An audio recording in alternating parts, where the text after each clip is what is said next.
Hello, everyone, and welcome to the Talent Gap Fireside Chat, where we talk about causes of and solutions to the talent gap. I'm your host, Pete Strauss, and joining me today is Sue Bergamo. She is the CIO and CISO for BTE Partners. Welcome, Sue.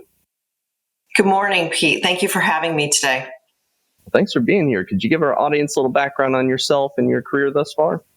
Yeah, I'd be happy to. I'm a longtime CIO and CISO. I spent about 12 years in the CIO chair and over 8 years now as a CISO. And now I'm working for myself, having come up through the ranks all these years, helping a lot of companies with digital transformation and putting security programs together, including certifications. And now I'm just doing it at a much broader scale and having a good time. Great to hear. Yeah, I think there's a lot of folks going the entrepreneurial route these days. There's a lot of sort of negative things happening, I think, for CISOs in this climate. But obviously, we talk a lot about the talent gap on the show. And I'm assuming you have some thoughts on how the talent gap might be different for the C-suite versus, the more junior levels. But would you say that the talent gap is real? And if so, what would you say it looks like? I have to tell you, I know a lot of people who are unemployed right now, and I find it really hard to believe that they're not able to find jobs. And I believe that there's a misnomer out there. I've heard this from a couple of people that have said things like, when the companies laid off individuals, they just got rid of the people that weren't that great. And I really have an issue with that, because there are a lot of really good, really talented people at both lower, middle, and executive levels that just can't find a job. And no, I don't think there's a talent gap out there. I think there are really bad HR practices, in my opinion. Yeah, I tend to agree with you, especially in this market, which is a lot different than, say, 2 years ago. Have you noticed the change in, I guess, the hiring climate over the last couple of years? I have. And, I'm trying to figure out, everybody blames AI. And yes, I know that you have to have keywords on your resume for the ATS systems to pick it up. But I just think that there's something really amiss in hiring practices, because there is talent out there. And, you go to LinkedIn, you find people begging for jobs. They can't pay their bills. They're about to lose their houses. And those people, finally get some advantage, right? People share their profiles, and hopefully they get picked up. But what about the rest of them? Let me give you a case in point. On the executive level, we know that it takes a long time, to find a position. There's an old adage out there. I don't know if it's true or not, but there's an old adage out there that says for every $10,000 in salary you want, you can calculate, one more month. So, searches go on. But a few weeks ago, I interviewed a system admin with not, oodles of years of experience. I'll call it a junior level person, who told me that they had sent out 1,000 resumes. Something's wrong, right? And is it ATS? Is it HR? Is it AI? The resume for the individual wasn't bad. It wasn't bad at all. I thought it was actually pretty good, and their experience level was really good. But why is a junior level person having to fight for a job when that's what companies supposedly want? I spoke to a person who's in HR. I have a really big network, so I network a lot. But I spoke to someone last week in HR who said companies are doing two things right now. And we've seen this over the last, I'd say probably year and a half, 2 years. They're consolidating multiple jobs into one, and then they're reducing the salary. And, okay, I kind of get the salary inflation's crazy. The economy's kind of squirrely. But let me tell you what happens when you put multiple skills together in a job and expect someone to check off all the 10 boxes. It's really hard to find someone who can do both things. Like, I love this one. You have to be a infrastructure person and know how to code. That one just floors me, because they're two separate skills. Infrastructure people can probably, script. They're good at scripting, but they are not an engineer. If they were, they wouldn't be an infrastructure person. They would be an engineer. So companies are trying to get something for less. But they're really setting candidates and employees up for failure, which is, I think, really unfortunate. Yeah, I agree. And on all of that, actually. And I've spoken to so many people at all different levels from, like you said, I even had a couple of IT consultant roles that I worked on here recently. So I talked to some folks that were sysadmins. In that case, they wanted somebody who had project management experience, that was a strong sysadmin, that had experience with all these IT technologies, that was also a good salesperson. And I had to say, look, this person, these are all disparate skill sets that you're looking for. You want somebody to be hands-on technical, yet be a project manager, yet have selling ability. So I think what we have on the whole as an industry is a unicorn hunting problem. Everybody wants to hire a unicorn, and they assume because there's more candidates on the market right now due to the economy or whatever, they assume, okay, well, if there's a proliferation of candidates, surely this person's just going to walk up to us and apply to this job. And in some cases, those folks just don't even exist. Or in other cases, there might be 5 people in the US that meet that list of disparate requirements. And, if there is anybody looking, it's probably not going to be that person, because to have those unique skill sets, that person is more likely to be employed than maybe, say, the average person. And to pick up on your point about AI, I think there's kind of a misconception going around in hiring and LinkedIn overall that there's a lot of AI that's screening people out. There are ATSs that are screening people out, but it's not the way that people think happens. So, and I've done plenty of research on this. I have been unable to find a single ATS that has AI capability that auto rejects people based on keywords. The most that they can do is rank candidates based on keywords. But at the end of the day, there's still a list of search results, and there still needs to be a human on the other side of the screen going through that list of search results and either ignoring or rejecting or accepting or inviting people to interviews. The exception to that is there is a case in which it can reject people, but that's based on knockout questions that the recruiter or HR person sets up prior. But that's not, AI auto filtering people out. So I think it's primarily a process and a people problem versus a technology problem. I'm sure everybody who's listening to this podcast is going to find your last statement really, they're going to be happy to hear it, because, people just don't know what's going on. I think the other thing that's happening too is that these HR generalists are getting hundreds, if not thousands of resumes, and they just can't go through them. And they're just rejecting them for whatever reason.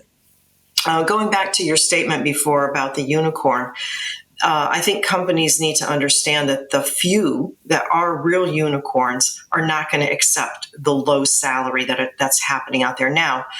I do believe that, the big four, a few years ago, that were hiring up all the talent for exorbitant prices really did the industry an injustice, because the other companies that were outside of those big four tech companies couldn't afford that kind of salary for those individuals. And that left a big glut, especially when those four big techs started laying these individuals off. And of course, they didn't want to go back to the small salary.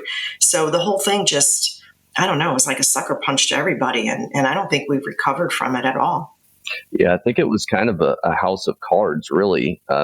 All the salaries got inflated by the big tech companies, and even some of the SaaS companies that were just raising round after round after round, and money was so cheap and investment was flowing very freely. And now that we're not seeing that, and VC investment has all but dried up almost completely. I mean, I've been looking at it for the last year, and it's been super low the whole time. If there's just no money flowing, not as many people are getting hired, and the folks that have those really large salaries, when they're on the market, yes, they have really strong skills, but they're probably still going to get hired first versus the folks that haven't had the big names on their resume. And you see that a lot too on LinkedIn, where somebody has 5 different companies. And that, I think, kind of leads me to another problem that I see often is a very narrow-minded way of hiring. It seems to me that everybody defaults to, we have to hire somebody from a similar company or a direct competitor in most cases. Has that been your experience? Yeah, I see the same thing too. I mean, I talk to a lot of people during the week, so I hear just about everything, honestly. The other thing that really gets to me is if you're, a, millennial, Gen X, maybe not so much Gen X, but a millennial, like it's accepted. If you change jobs every 9 to 12 months, nobody thinks twice about it. But if you're a Gen X or, God forbid, a baby boomer and you're doing something like that, you're completely eliminated from the list. And I don't understand it because, honestly, and there's, a little bit of a rub here, but there's also somewhere to meet in the middle. If you work for multiple companies versus staying someplace for 25 or 30 years, you're getting a little bit more experience and seeing things out there and understanding how different companies do different things. Do I think 9 to 12 months is a little extreme? It could be. Well, there may be reasons why people have left an organization. So the other thing that I'm also seeing out there and hearing about from a lot of my peers, positions that are out there that really aren't there. So companies just keep posting things. It's like, are HR, are you just trying to make yourself busy to interview people and then not hire them? I mean, people that are, been on the market for 6, 9, 12 months, it's frustrating for them to, have a call, have an interview, get ghosted, or get the rejection letter, and then 30 days later they see the position posted again, knowing that they could have filled it very easily. So I don't really understand what's happening out there. I do know that there are a lot of scams out there as well, and candidates need to be careful about where they're clicking and what they're doing. And I think, honestly, just before you click the link, go to the company if you can and see, if that position, really and truly exists. So there's a lot of scammers out there, and buyer beware. Yeah, well, and not just scammers, but quote unquote phantom positions too. So I read an article, or it was a video or something I saw here recently that was kind of just it served as an overview of all the phantom jobs out there. And there's a few reasons for that. One, I think a lot of the numbers get inflated because we'll have one job posted by either multiple recruiting firms or for multiple locations. So that really inflates the numbers. Then you also have companies that post a bunch of positions to look like they're doing better than they are, that they're hiring and growing. I think that's a pretty common problem. There's one of the big 4 consulting firms that did that recently. A connection of mine figured out that they had over 1,000 phantom jobs posted at once on LinkedIn. And because he traced back the requisition IDs to the actual website, and they didn't match. There was no requisition ID that matched that on their website. So I think there's a lot of that happening too. But it's a lot of people in process problem. Like you said, it's the recruiters getting inundated with resumes they don't know what to do with. They can't. The HR generalists and internal recruiters that work on everything from the accounting assistant to the marketing manager to the CISO, they can't possibly understand each of those roles on a deep enough level to be truly effective at filling those and to not overlook people that could be a really good fit. And then you also have the issue where I think there's a ton of biases out there. Like you mentioned, the whole short-term position thing, that's something I get very, very often. I had a client recently say that they took pause for anybody that had stints on the resume less than 2 years. And I said, well, I would argue that in security, average is probably about a year and a half, actually. We're not in the same world that we were 20 years ago or 30 years ago, where people were staying with their same company for 30 years and you had loyalty and buy-in from both sides. So I think you have that as well. Any thoughts on that phenomenon? Oh, I've seen, again, trying to figure out what's going on, but I do believe that there's age discrimination going on right now. I do think that there's bias to women. I believe that I don't know. It's all over the place. I'm trying to watch for patterns. Some days I think, oh, this is clearly a pattern, and then it isn't. Right. So it's all over the board. I do believe that there are phantom positions out there. I would say to applicants, go do your due diligence, right? Don't just click and apply. Like, go read the annual report and see how a company really and truly is doing. And, you mentioned VCs before. They really hire a lot of individuals, but the money is tight, and the firms are really and truly investing in the ones that are sure bets, because, it's just not a free-for-all out there right now. So I do want to bring up a little bit of I want to just go sideways a little bit and bring up a different issue in the security field. And I hope that that there are some hiring, HR and CEOs that are going to listen to this podcast, because this one's to them. So, with the SEC cyber disclosure rule, they basically talked about incident response, and they talked about having awareness of cyber on the board. But the SEC rule didn't go as far as actually saying a CISO should be on the board. So, again, this is a real pattern. A lot of CISOs, after that rule came out, said, enough, I'm not going to do this job any longer, and they left their roles, and rightfully so. And then other companies decided that the position, the position is evolving. We can talk about that later.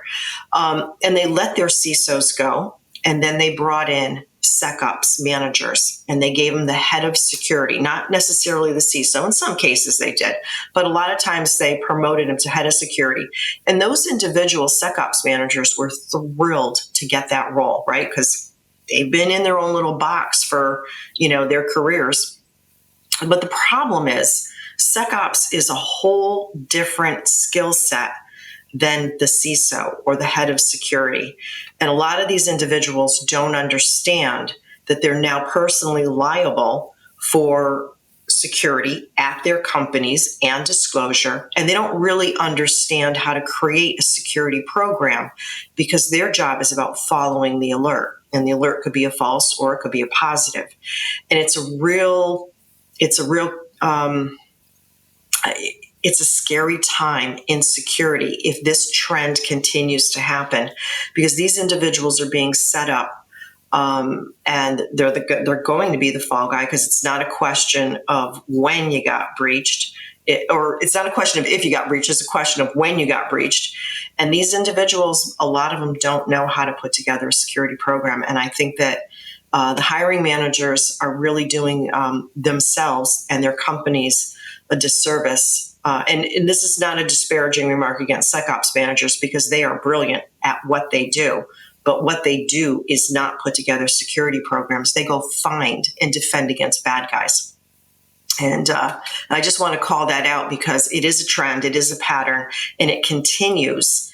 And if you're going to have a real good program in cybersecurity, you need people with real experience. Don't just take, the person with less experience and a lesser salary and think you're going to call it a day, because that's not what this is about. Yeah, it's an old saying, something about, if you work with somebody that's cheap, it's the most expensive thing you'll ever do, or something like that. I tend to agree. I think there's value and experience beyond. There's a lot of value in that experience communicating with the board and understanding how to put risks in business terms and things like that the security operations managers or directors won't necessarily have experience doing. It's not to say that they won't get there, but it's going to take some time. And in the interim, you have additional communication issues and things like that. But yeah, I'm seeing the same thing. It's like when times get lean and companies look at ways to cut costs, and the security cost center is, if you will, one of the things they do is they'll hire either a single security person and give them like the director or manager title, but they're de facto CISO because they're doing everything. Or, like you said, they'll hire somebody a little bit more junior, pay them less, and then call them CISO. I'm seeing job postings for CISOs that are like $150K. And it's just crazy to see. And in the meantime, I've talked to a ton of CISOs and VPs security, head of security, these folks that have been looking for new roles for months. They're unhappy, and there's a lot of them looking, but it just seems like they can't land anywhere. And with all this talk about the new SEC stuff, you would think, security is getting more of a seat at the table, yet people aren't landing in the jobs. So no, they're not landing in the jobs, and security people are good. That's why they're expensive, and they deserve the pay that they're getting. And I say this to folks all the time, and this is not a stretch. We don't get days off. We don't. We're 24/7, and it's even worse than being a CIO, which is 24/7 as well, because when there's an issue, it's all hands on deck, right? And it doesn't matter if you're at your kid's birthday party, the baseball game, vacation. It's all hands on deck. And if you're not sitting there with your team during an incident, helping to direct and defray, your job is on the line. And nobody wants to hear that you're out having a good time. So yes, we are demanding, but we're good at our jobs. And there's a reason why we ask for a higher level salary. And by the way, personally, I do believe we should be sitting on the board. Not all of us are board ready, but the ones that have more experienced, more seasoned individuals, we do deserve a seat at that table, because we're not only managing risk for the company, we're also managing our own personal liability now for cyber criminals and for cyber attacks. And I don't know any other executive that's doing so. And the SEC rule, says C level, but the fact of the matter is, we've had 2 CISOs now be charged with felonies, and yet we've not seen any other C level standing next to them in a courtroom. So it's on our backs, and it's not a really great place to be right now. For sure, yeah. And I keep hearing some statistic about it's like 74% of CISOs are unhappy in their role, something like that, which, hearing you talk about the situation, certainly wouldn't doubt that statistic. How much of it do you think is due to the fact that security is seen as a cost center? And is there anything that we can do to address that issue? Well, we are a cost center, but this is the other side of it, which companies don't really understand. We're actually a go-to-market play. Think about this for a second. If you can instill trust in your brand through a really solid security program, your salespeople can take that to their prospects and customers and say, look, we've done all of these things. We're certified. We've got a really solid program. We've got this great CISO in place. And it's actually a go-to-market play. I mean, could you imagine going to a prospective customer and saying, yeah, we don't do security. Why would we? We're good. You should just like our brand. Right? That's not what's happening out there. And that's why more companies, prospective customers, are demanding these certifications. And again, I go back to, what's happening out there. Cybersecurity is not just about the tech. It's compliance and security, which makes good program. And then you throw in the third one, which is people. And now you've got a really good program. But not everybody knows how to do it. And so people like me are out there having a great time helping companies put programs together. Yeah, one thing I hear often is that compliance does not equal security. And I think often when a company is trying to tie their security posture or their compliance posture to improve sales efforts, they'll default to, okay, we got our SOC 2, or, we got our high trust certification or our ISO certification. Is there a way to leverage the actual security of your company versus the compliance stuff that people are more likely to kind of, I guess, sell? Well, I say this to CISOs all the time, and I'm going to do a shameless plug right now, I'm not going to apologize for it, but I'm going to do a shameless plug. I wrote a book, and it's on how to be a CISO, right? So it talks about all these things. It's called So You Want to Be a CISO. But here's the deal. A lot of inexperienced CISOs think that if you put in tech and you're monitoring the environments in the perimeter of the network, that you're good. And that is so far from the truth. The tech is the easy part. Once you fill up the gaps with the monitoring and threat intelligence, honestly, it's the easy part. It stops the majority of the attacks. Most companies are being attacked continuously. And again, depending on the size of the company, it could be thousands of times a day to millions of times a month. We don't talk about that, right? Because it's just part of what we do for a living. What we are defending against is the one that occasionally gets through. And the tech helps us with that. But the compliance part is all about structure. And if you're automating routine tasks, and doing things like patch management, config management, change management. These are things that we all know on the IT side, on the tech side. That routineness, that consistency gives you a better program instead of going, oh, hey, it's not Super Tuesday, sorry. It's Tuesday patch day, right? Microsoft patch day. Did you do it this month? Did you do it this week? Oh, you haven't done it in 10 years, right? Like there's a difference. And so, it's a little bit of both, right? And then with the certifications, you get auditors, and auditors really help to keep you honest, right? They're like, well, can you prove it? Can you not prove it? Prove it means evidence, right? It doesn't necessarily, the auditor, like the SOC 2 auditor will look for evidence, doesn't necessarily have to be consistent, where the ISO auditor will say, are you doing this? Are you doing it consistently? Why not? If you're not, where's your continuous improvement? And there's a real difference between the different certifications, but the auditors are there to help and make sure that your program is tight. And that's what a lot of individuals don't understand. So. Yeah, so you kind of touched on process and technology there. What about the people component in this environment? As hiring teams out there, knowing that their recruiters or internal HR, whomever is inundated with applications, and maybe they're not as well versed in security terminology as maybe they could be because they're out of necessity having to work on such a huge variety of positions. Anything we can do to better help the HR and the recruiters, as security folks, to better understand the field and make sure that we're shoring up some of these gaps in these, people and process problems? Well, I do think it's important for, the heads of security to sit with their HR representatives and explain what it is that they're looking for.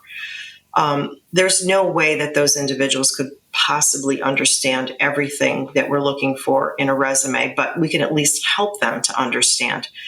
I will also tell you, as a hiring manager, I can't tell you how many times I've said to HR, can I have the resumes that you threw away and, believe it or not, hired from that pile?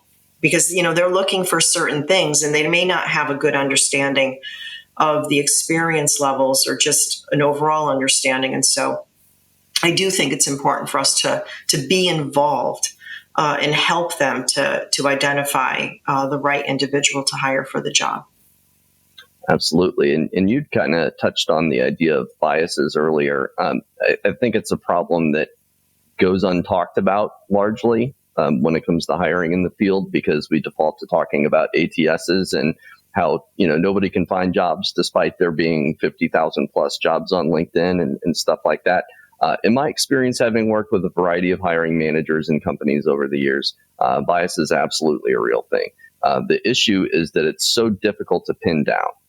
Nobody's going to come out and say, well, I really am discriminating against that person because they look like they're over 40, or, they don't have the years of experience, or they don't have the degree.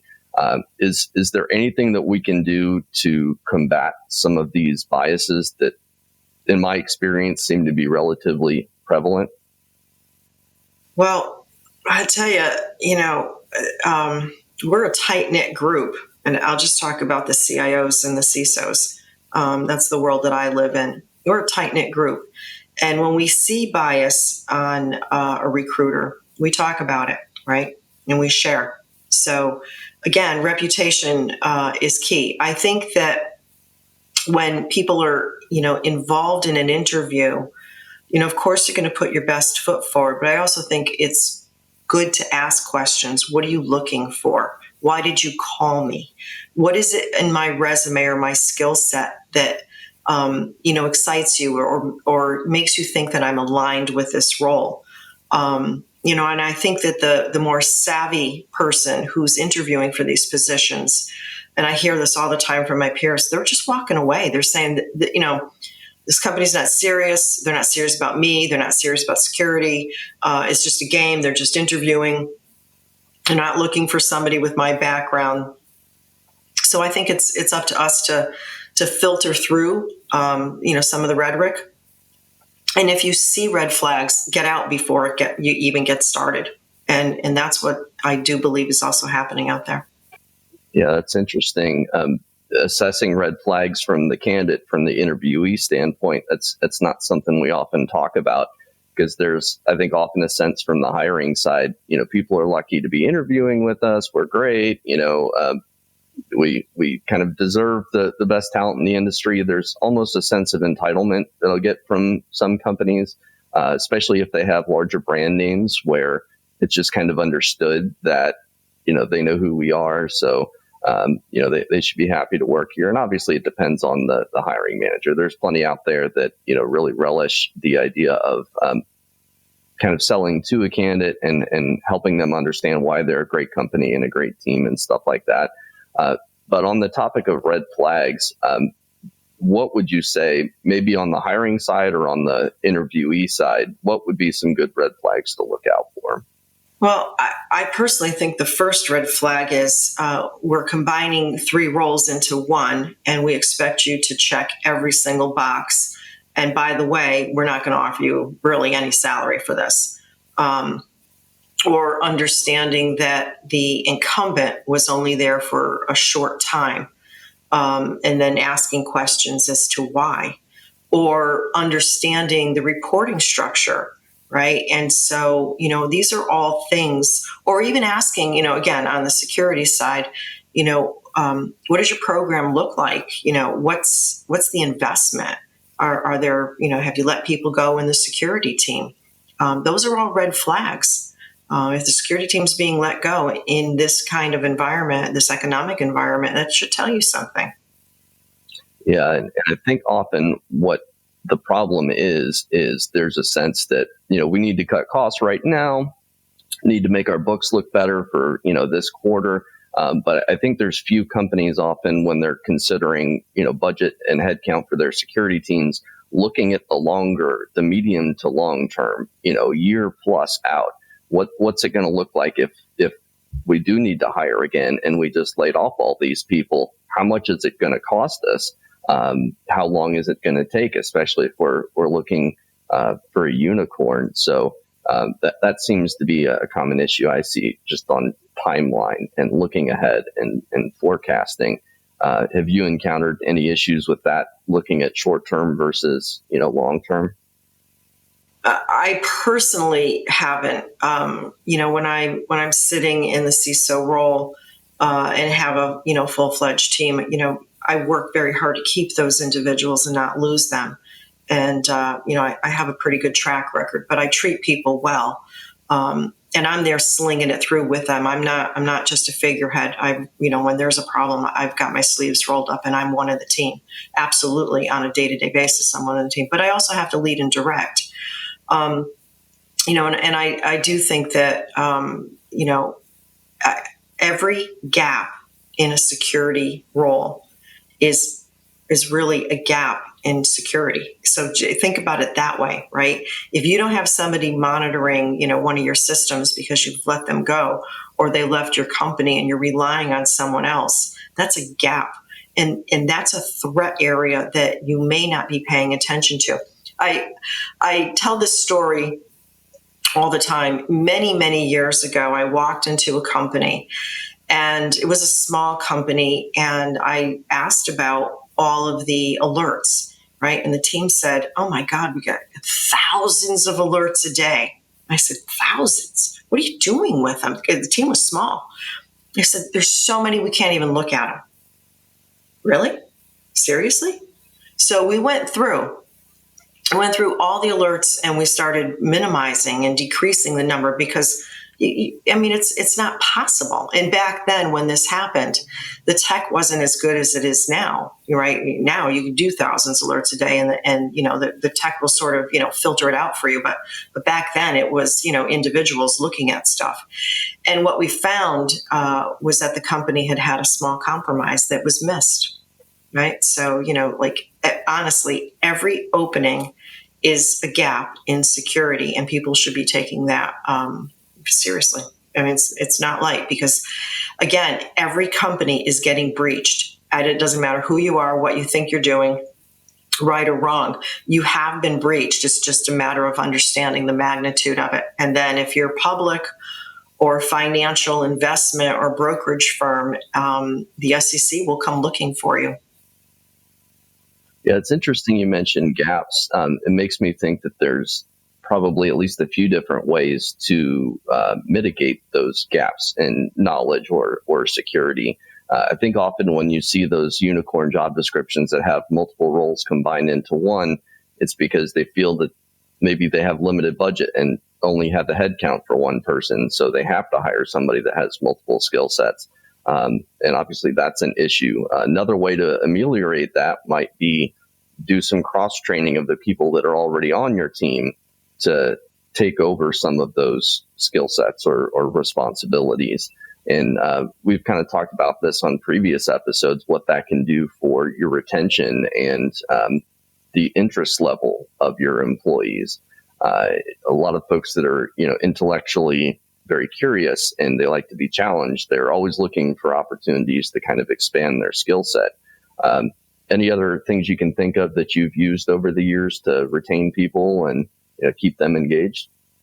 Yeah. First off, just be a decent human being, right? Like being a manager doesn't mean that you just get to be a jerk. Be a decent human being and get to know them because let me do my management style to you. So this is the team and every day, everybody has a different set of skills, but every day somebody may not be there. They're on vacation, they're sick, whatever, their mind's on something else.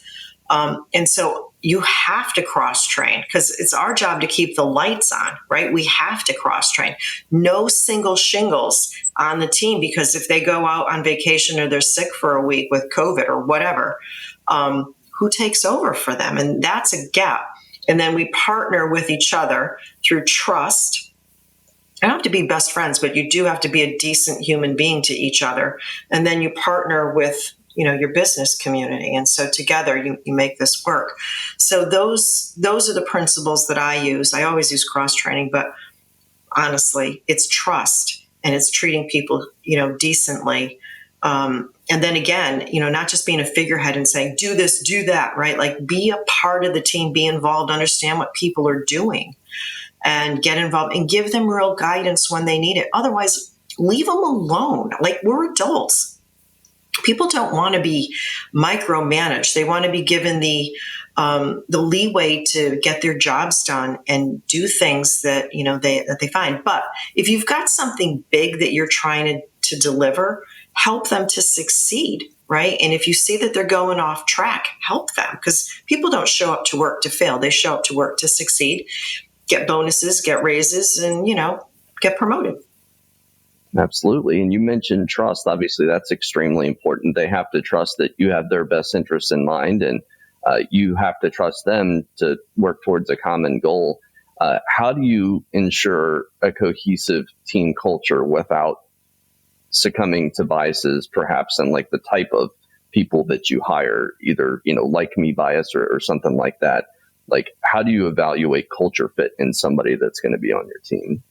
Well, I've been a global C-level for a long time now. So, I don't, I know this is going to come out wrong, but I don't really understand bias because when you're working with people from around the world, like there's no bias. Like in some countries, like Germany, for instance, right? Love the Germans, work great with them, but they have very specific labor laws that, you don't you can't dismiss them.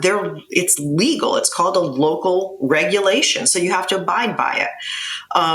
Some of the Nordic regions have very specific labor laws as well. And so it's not bias. You just have to work within the confines of, local laws. So I think that as managers,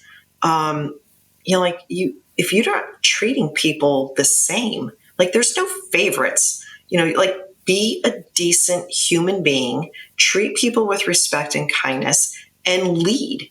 And lead by showing people that there's no bias, there's no politicking, in your own team. What you do, outside of that you can't control everything, but in your own team, you can control those things, and you can set an environment where people can trust and work well with one another and count on each other, right? Because that's what this is all about.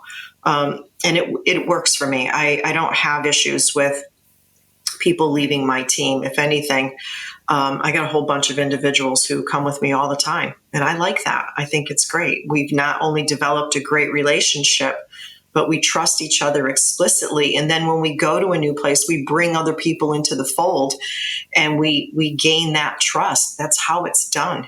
Just be transparent, and get people involved. They want to know. And by the way, this is such a simple exercise, but I do this. I learned it a long, long, long time ago when I first started my career. If you're not working on company objectives and aligning your department goals with company objectives, then you're working on the wrong thing. And so if you can align to the company and help them move forward and grow organically or, through acquisition or whatever it is that they're doing, it's a win-win for everyone. If you're out in left field, beating by your own drum, you're going to probably have an issue at some point along the way. Yeah, that's interesting. No, that's great. I think as humans, we tend to kind of default to reacting to what's in front of our face and what's on our immediate team and our immediate goals and things like that. But I can't, it just feels like there's not a ton of security teams out there. And maybe this is just a misperception on my part, but you tend to focus on security and, hitting your security objectives, but you may not necessarily be thinking about what the business is trying to do as well. What happens if those two sets of objectives are in conflict with each other? For instance, sometimes the tension between IT availability and security. What do you do if there's a tension between your security objectives and the company's objectives? I think you just hit something that happens all the time. And that's why I'm really big on partnership, and this is the difference between an experienced CISO and an inexperienced one. Some, as I said earlier, they just put the tech in and then they sort of bury their head in the sand and they're just monitoring for alerts. That's the wrong thing to do. On the other side, there are other individuals that are thou shalt, right? And that's not how it works, but you can partner. So I'm big on security controls. They're what leads, to consistency and repeatability and automation and giving us a solid program. But if you look at a company, or if you go into a company and it's a green field, right? Like they have nothing. Are you really going to look at them and say, most of the frameworks have 14 controls, right? And those have sub-controls. So this could go on and on and on, 100, let's say, on average of different sub-controls that you can add, to that one main one of those 14. You're really going to look at a company and say, hey, in a month, you're going to have all this done. It's not realistic. So, work with the company to say, okay, I've prioritized the following things. This is where I believe the biggest bang needs to occur, right? The biggest bang for the buck, or the most risk because you don't have the following things. And then, get their input and say, all right, are we all in agreement? This is what we're going to do. Divide the controls and divvy them out to whoever is responsible. And then you can start seeing that trust build, because next thing that something significant is going on. Like, let me give you an example. If you walk into a company and they don't have backup and restore, just look at them and say, if you had a ransomware attack today, could you recover? If the answer is no, because they don't have a backup and recovery service, then you say, are you prepared to pay the ransom? And if they're like, well, no, well, you don't have backup, so you're not going to restore. You're going to have to pay. There's only two choices. Like, you can't snub the cyber criminal and say, no, go away, we're not ready for you, right? So you have two choices. So company, which one would you like to work on? If backup isn't it, then you have to understand your risk is you're going to pay until you get backup up and running. So that's one of those risk reward kind of things, but it's a great example. That's great. You've almost just presented them with a decision tree, a very simple one. But we as CISOs have to manage risk, right? And those of us that are seasoned understand this. It's all about risk. And risk comes with a reward. It doesn't mean that you have to take everything that's identified as a risk and work on it. Sometimes you just monitor it, right? If it's too big or it's just percolating, it's not quite ready yet, or the company can't deal with it for the moment for whatever reason.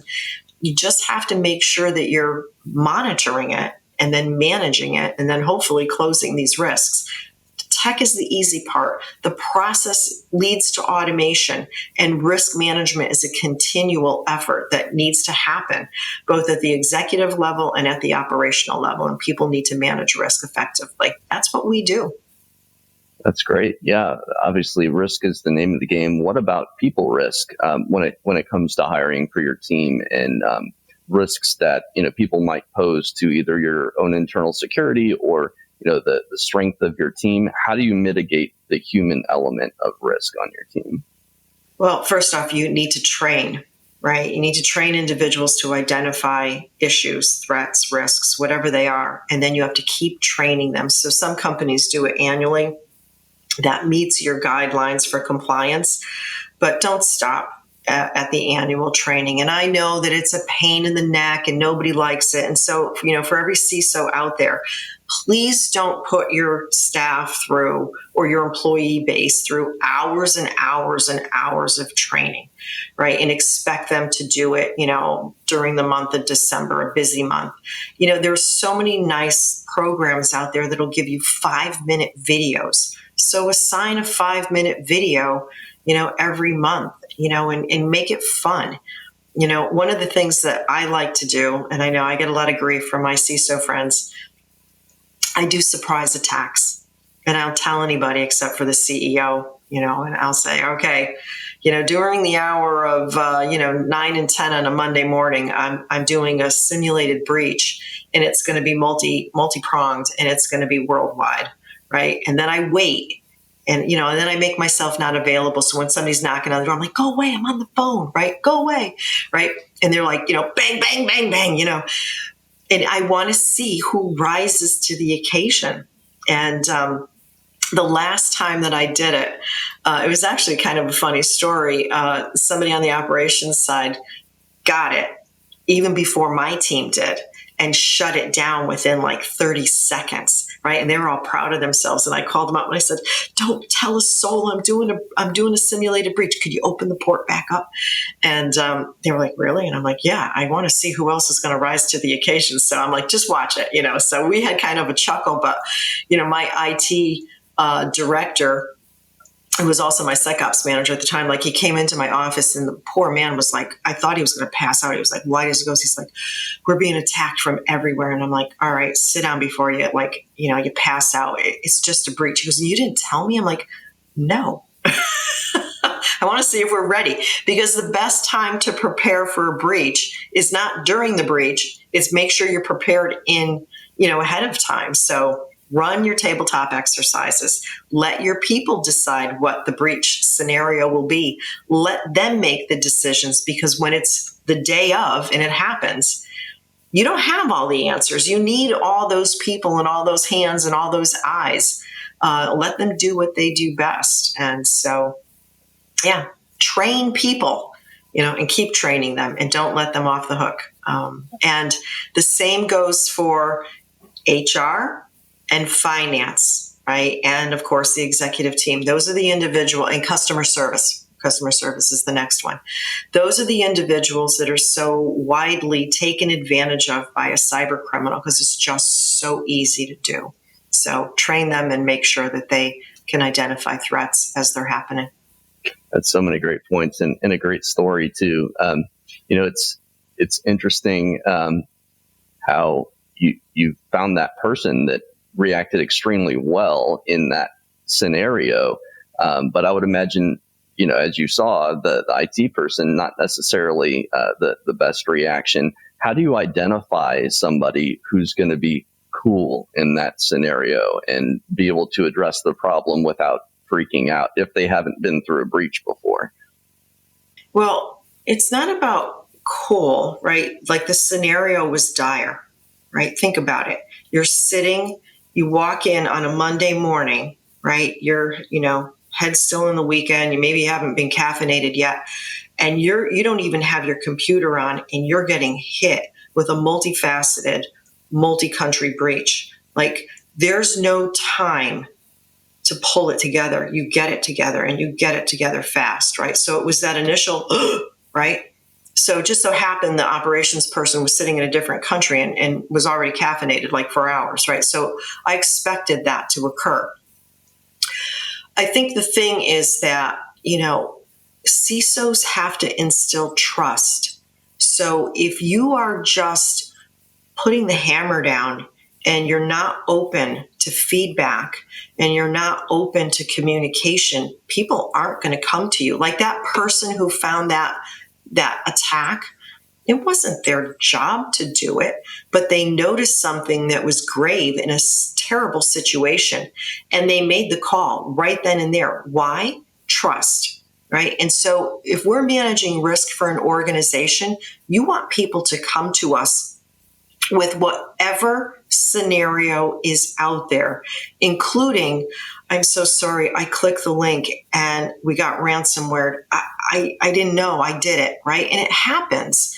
So the last thing that you do is, berate people because maybe your program didn't work. Maybe your training didn't work. I will tell you, there was an individual many years ago that kept clicking the link, right? And so, you go for training, you click the link, you go for training again, you click the link a second time, you go for training again, right? 3 times. You click the link 3 times. That time, I called him into my office and I had HR there. We didn't fire him, but I came down on him really hard and said, I don't know what I need to do, but you and I are going to sit here and do training. And I'm going to help you identify these issues because this is really serious. And it just happened to be an accounts payable person who kept clicking the link. And so I did. I came down kind of hard on him, but I was nice about it. I was respectful. But after that, guess what? Didn't click the link anymore because, maybe you just needed a little bit more help. I don't know. Yeah, well, and you bring up a good point about that level of attention that you pay, to your employees, and understanding that sometimes it may take some individual attention versus, broad strokes. We're going to, put everybody through this training.